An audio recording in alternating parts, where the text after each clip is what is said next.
Bonjour tout le monde, j'espère que vous allez bien, et aujourd'hui on se retrouve pour la deuxième review de One Piece de la chaîne, qui portera donc, voilà, c'est comme j'en avais parlé dans la short, j'ai eu pas mal de retard, et donc il y a un épisode de One Piece que j'ai manqué, et donc du coup, je parlerai de 2 épisodes de One Piece dans cette vidéo pour rattraper un peu mon retard. Et donc je vais aborder l'épisode 1157. Oui, voilà, 1157 et 1158. Donc comme on l'avait vu dans le précédent épisode 1156, on a le Sunny et une partie de l'équipage qui a été enlevé. Donc Luffy, Zoro, Nami, Sanji et Usopp. Donc l'équipage, les premiers membres de l'équipage du tout début, donc ceux qui étaient sur Elbaf, enfin non, n'importe quoi, sur Little Garden justement au tout début, et donc c'est eux qui se retrouvent en premier sur Elbaf a priori, donc ça c'est déjà bien joué de la part d'Oda, c'est vraiment très très cool, c'est un beau petit clin d'œil pour le coup au tout début, où justement ils ont découvert les géants dorés brillés sur Little Garden, et où Luffy et Usopp ont parlé du coup de leur envie de vouloir aller sur Elbaf. Donc là pour le coup dans cet épisode, comme on l'avait vu, on retrouve les personnages dans une espèce de monde en Lego. Voilà, c'est ça, ils appellent ça des blocs dans l'épisode, mais vu la forme, c'est clairement des Lego, qui est supposément sur Elbaf. Et donc on voit Nami et tout, et Usopp qui font d'abord face à un chat géant, et plus tard à d'autres animaux géants dans la ville. Et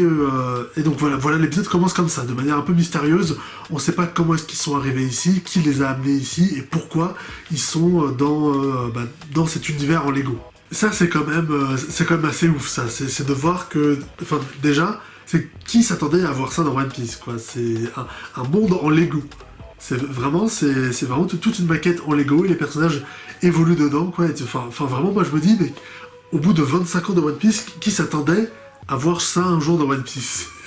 C'est avoir les personnages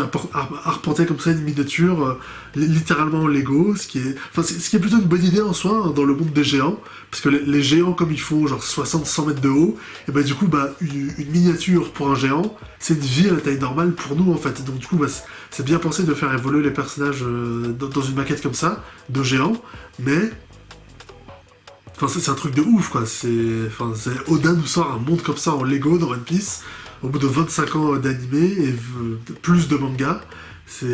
Qui se serait attendu à voir ça, quoi, quand même. Donc au départ, on suivait que Nami et Usopp qui étaient dans un château, mais après ils vont retrouver Luffy, Zoro et Sanji qui apparemment, de ce qu'ils disent, ont battu aussi un lapin géant, mais hors champ. Et c'est intéressant parce qu'ils croisent aussi dans la ville d'autres gens à leur taille, ce qui veut donc dire que ce sont aussi des gens qui viennent des gens qui viennent pas d'Elbaf du coup, et qui ont été ramenés ici dans ce monde miniature, parce que à Elbaf il y a que des géants, et même les animaux sont géants a priori, donc du coup ça veut dire qu'il y a d'autres gens au fur et à mesure qui se sont fait capturer et qui ont été amenés là dans ce monde en Lego, ce qui est vrai, et ce qui est aussi assez mystérieux, du coup parce que je me demande pourquoi en fait, c'est qui a créé ce monde en Lego, et pourquoi y amener des vrais gens dedans, ou est-ce que le gars qui fait ça veut juste jouer à la poupée. Et à la fin de cet épisode, on a Luffy qui va donc trouver par hasard la sortie du coup du monde, du coup de la miniature, où est-ce qu'ils étaient, puisqu'il y avait aussi dans ce monde il y avait aussi un faux ciel, et donc Luffy dans une scène assez drôle va le briser sans le faire exprès et révéler que tout ce monde, cette maquette du coup était dans la chambre géante du coup d'un géant. Donc du coup les personnages sont bien à Elbaf, quelque part dans une maison sur Elbaf, mais où et pourquoi ils ont été emmenés ici, on le sait pas encore, et on le saura peut-être dans l'épisode juste après. Donc dans cet épisode 1158, on a Luffy, Zoro et tout le monde qui du coup sortent de la maquette pour explorer un petit peu la chambre géante, et on va avoir un petit affrontement avec du coup des animaux de compagnie, a priori du géant, qui sont géants aussi, hein. Donc on a un serpent, un espèce de hibou aigle et plein de rats, et on a aussi le géant en question qui se fait appeler le dieu soleil, ce qui a un parallèle assez intéressant, puisque on sait depuis que le dieu soleil, c'est Nika, donc le fruit du démon que Luffy a mangé, et que c'est un dieu aussi, Nika, qui est vénéré sur Elbaf, donc du coup c'est un petit peu intriguant de voir ça. Et donc on voit le géant qui les a emmenés, et qui porte un costume un peu particulier, quoi. Il porte une énorme cape et un masque, et un sceptre aussi en forme de soleil, donc voilà, on voit qui c'est, mais sans vraiment le voir, on sait pas du tout qui c'est ce mec, on dit pas son nom dans cet épisode, on sait pas qui c'est, est-ce que c'est juste un mec comme ça, ou est-ce que c'est un, je sais pas, genre un prêtre de Nika, ou un moine quelconque, ou... Voilà, pour l'instant on sait rien encore, mais du coup on sait que c'est ce mec qui les a emmenés là. Comment exactement, puisque comment est-ce qu'il a pris le Sunny dans la nuit et remonté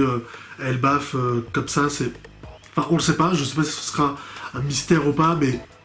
en tout cas c'est ce mec qui a tout créé. Et visiblement, ce géant, il est pas du tout content que Luffy et tout soit sorti de sa maquette miniature, et un peu, ils ont commencé à incendier sa chambre, donc forcément ça lui plaît pas du tout.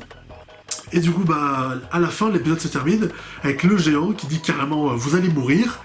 et qui dit ça en rentrant dans sa maquette en poursuivant Luffy et l'équipage, quoi. Donc, on aura, dans l'épisode d'après que je n'ai pas encore vu, on aura peut-être un affrontement avec ce mec, peut-être qu'on verra qui c'est, comment il s'appelle et pourquoi il a fait tout ça, mais pour l'instant, voilà, c'est encore un petit peu mystérieux, intriguant ce qu'on voit là. Et ça va se développer dans la suite. J'ai vu évidemment les previews de l'épisode d'après, donc 1159. Donc manifestement, ils vont, puisque je l'ai pas dit, Luffy et tout, enfin Nami, quand ils sont sortis dans la chambre, elle a trouvé une carte de la maquette miniature, donc ils savent où est-ce qu'ils doivent aller pour en sortir. Donc, vu les previews de l'épisode d'après, on aura sans doute une petite confrontation avec ce géant et on verra qui c'est ou pas. Mais après, faut pas non plus s'attendre à avoir des réponses tout de suite, parce que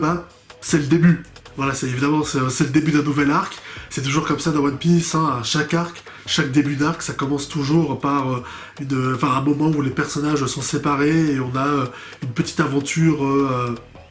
un peu étrange où Luffy et tout, ils vont explorer un peu l'île. C'était comme ça sur l'île de Big Mom, lorsque Luffy et tout, ils sont arrivés dans la forêt bizarre avec les arbres qui parlent, par exemple. Donc voilà, c'est toujours comme ça dans One Piece, à chaque fois qu'on débute un arc, on a toujours comme ça débute toujours un petit peu doucement, voilà, il y a une longue montée en pression jusqu'à la fin de l'arc, mais là du coup c'est le début, donc forcément on commence doucement, on commence avec pas mal de trucs bizarres et de mystères et de questions en tête, et on verra où est-ce que tout ça va nous mener après. Et bien sûr, bien évidemment, dans cet épisode 1157, du coup, celui que j'ai vu, on a enfin la révélation du nouvel opening. Voilà, c'est du coup le 27e opening, non, le 29e, pardon, je me suis trompé, le 29e opening de One Piece, officiel, sans compter tous les remixes et tous les hors-série qui ont été faits, c'est le 29e opening de One Piece, on arrive bientôt au 30, c'est ouf, et donc du coup, on a l'opening, du coup, pour ce nouvel arc, l'arc Elbaf, et encore une fois, comme je l'ai dit, les openings de One Piece, c'est toujours quelque chose, et là, encore une fois, j'ai pas été déçu. L'opening est génial, vraiment, c'est musicalement, j'adore, et visuellement aussi, l'animation, ce qu'ils ont montré et tout, voilà, ça spoil pas trop, c'est bien, c'est vraiment un très bon opening, encore une fois, c'est toujours aussi cool, c'est génial, c'est quand même, c'est One Piece, c'est l'animé qui dure depuis 25 ans, on est presque à 30 openings,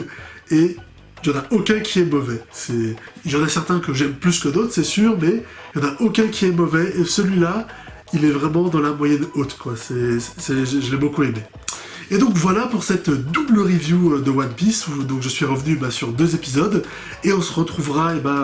très bientôt, la semaine prochaine, normalement, sans retard, j'espère, je vais faire en sorte d'être à l'heure cette fois, et on se retrouvera du coup pour le prochain épisode de One Piece. Salut!